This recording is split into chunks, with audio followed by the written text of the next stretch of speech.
Meet the 60-inch skid steer forestry head from Diamond Mowers, ready to take a bite out of your next job.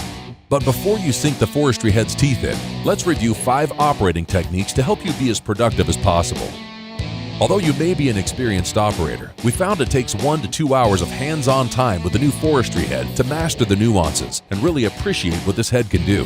It's not a drum-style head, so don't expect to jump in and work it like one. If you do, we promise you'll be disappointed. However, if you follow the techniques outlined over the next few minutes, then take a couple of hours to work through them on your machine, we guarantee you'll be destroying every tree that gets in your path, all with a smile on your face.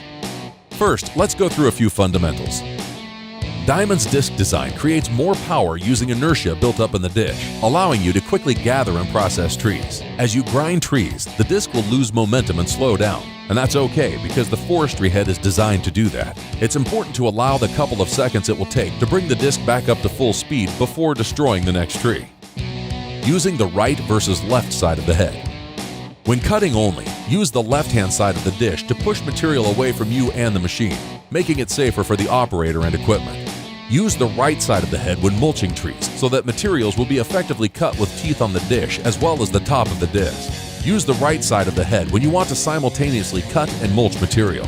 The perimeter teeth will make the initial cut while the top teeth will gather trees and pull them into the head for an instant mulch.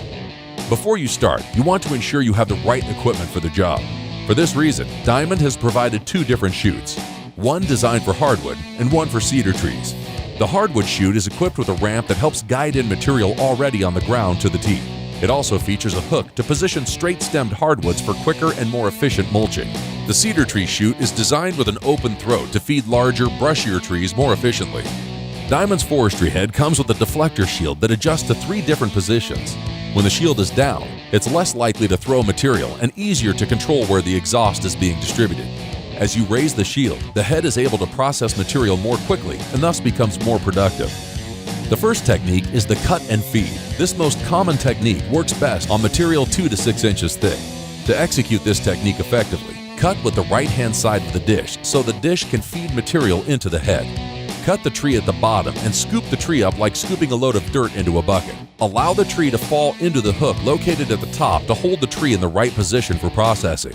Then, angle the tree to be the same angle as the dish to pull the tree in and grind it. The next technique is the bottom grind. This technique works best on trees 6 to 10 inches thick, when trees are too large to use in the cut and feed technique. First, top the tree by reaching as high as comfortably possible using the left-hand side of the dish and pushing the top of the tree away from the cutter head to grind it later. Allow enough recovery time to rebuild momentum before grinding the tree. To grind the tree, angle the head back to a 45-degree angle and then drop the head as fast as possible, keeping the tree on the left side of the dish to throw material away from the machine. The most efficient cut is on the outer teeth because they're moving faster. Position the tree under the outside teeth on the left-hand side to get the most effective cut and throw exhaust away from you and your machine. Next, we have the ground pull technique. This technique allows you to pull in and grind any debris laying on the ground. Using the right side and bottom of the dish, lift the head slightly to suck branches or tree tops underneath the dish to grind it. Use the bottom of the dish to reprocess material on the ground for a finer finish.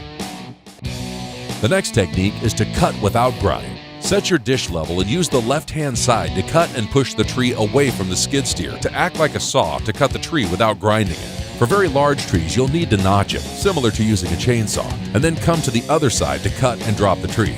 Use your push bar to direct the falling tree away from the machine. Note, using the front center portion of the disc is not recommended, as it's much harder to control the direction the tree will fall. The final technique is the stump cut. Many users want to cut stumps at or below ground level. To do this, first drive over the stump to flatten it to the ground. Wait to rebuild speed before proceeding with a stump cut. Then lift up and point the nose down to the ground to allow the head to use the bottom teeth for grinding. Just remember, the more you use the stump cut application, the more wear your teeth will incur. After mulching your tree for the first time, there will likely be branches and large debris laying around the worksite. If you or your customer would like a more groomed look, you could reprocess this debris by raising your lift arms about 6 inches and dropping the front of the head toward the ground for the leading edge to skim the ground. Then back over the remaining debris for a finished look. For more tips and techniques, visit us online at diamondmowers.com.